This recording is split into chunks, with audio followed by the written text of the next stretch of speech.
মই পোনপ্ৰথমে মই চৌধুৰী বজাৰ জাতীয় বিদ্যালয়ৰ সকলোকে মই আন্তৰিক অভিনন্দন জনাইছোঁ।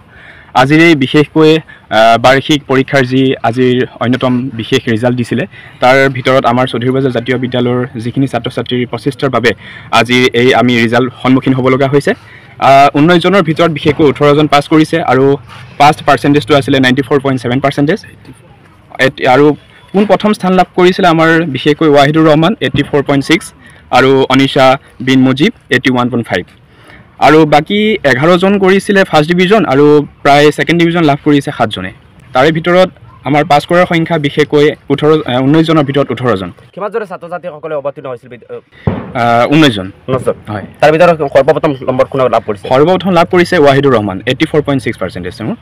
আমাৰ যিসকল ছাৰ বাইদেউ আছে, শিক্ষক শিক্ষয়িত্ৰীৰ যি আমাৰ প্ৰচেষ্টাৰ যি এক বছৰ তেওঁলোকৰ লগত জড়িত হয়, তেওঁলোকৰ এই দিশ আমাৰ নিৰ্ণয় কৰিব লগা হৈছে।